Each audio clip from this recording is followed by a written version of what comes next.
boxing's only 8-division world champion Manny Pacquiao is still in limbo regards of his return to the ring.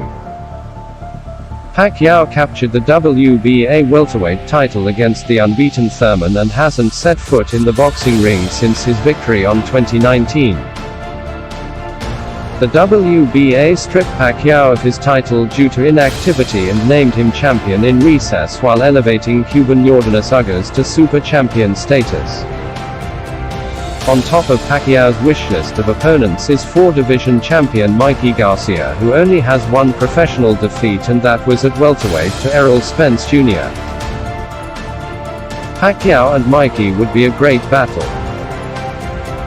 But undefeated WBO welterweight champion Terence Crawford is also in the mix, depending on if top-ranked promotions would be able to get Pacquiao $40 million, which is the amount he demanded to fight Crawford.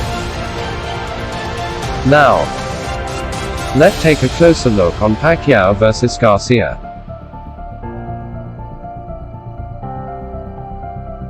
Mikey Garcia knows how to time you, to replace timing with speed and be able to make that adjustment in a fight. Mikey Garcia has the second best legs in boxing. And what we saw from Mikey Garcia was a Mikey Garcia who marketed himself, in my opinion, as a top fighter. His ability to counterpunch so accurately will come into play, because he'll have an opportunity to counter Pacquiao and reach it in, where the speed that allowed him to get away with that when he was in his 20s, in his 30s, might not allow him to get away with it with such an accurate counterpuncher at 41. So he might be just a little step slow, and I could see Garcia having success in the second half of the fight, where I think he'll hurt Pacquiao. He'll have a good chance to catch him a solid punch and affect him, impact him, maybe drop him. I'm anticipating and eagerly awaiting the return of Manny Pacquiao.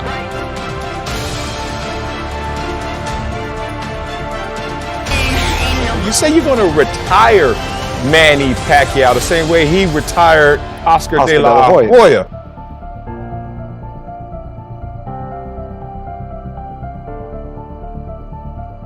It's hard to get ready for Pacquiao because you can't find sparring partners that fight like Pacquiao. It's very hard. You can match sparring. You're gonna find lefties, but not motherfuckers that jump from one place to another and punches and bunches and fast and you know, like Brandon said, you know, fucking 8 people around hitting them at the same time. You can't find those type of fighters. So yes, it is harder to get ready for Pacquiao.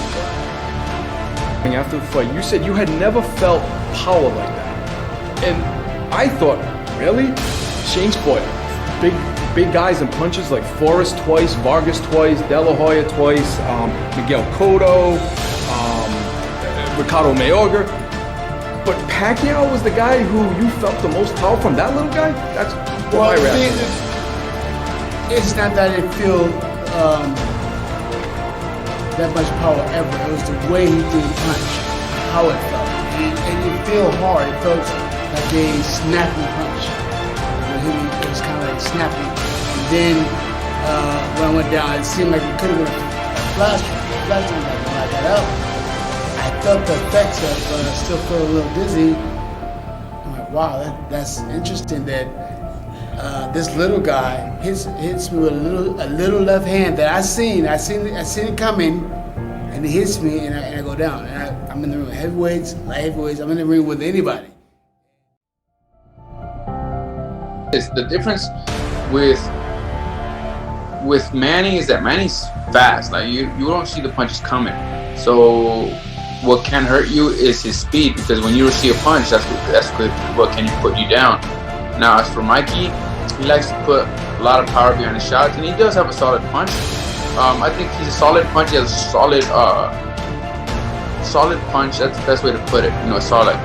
Once he lands, you feel it. And with Manny, I mean, it's just you won't see it. You know, you just feel it, and then sometimes if it's too late, then that could be dangerous. I'm not gonna lie, I was scared. I was scared out of my mind. You see Bradley doing his best to not let the moment get to him, but he is clearly tightly wound. I had my goal in mind, But at the same time, it was just like, how hard does he punch? Down goes Morales. How fast is he? Fast. Amazingly fast.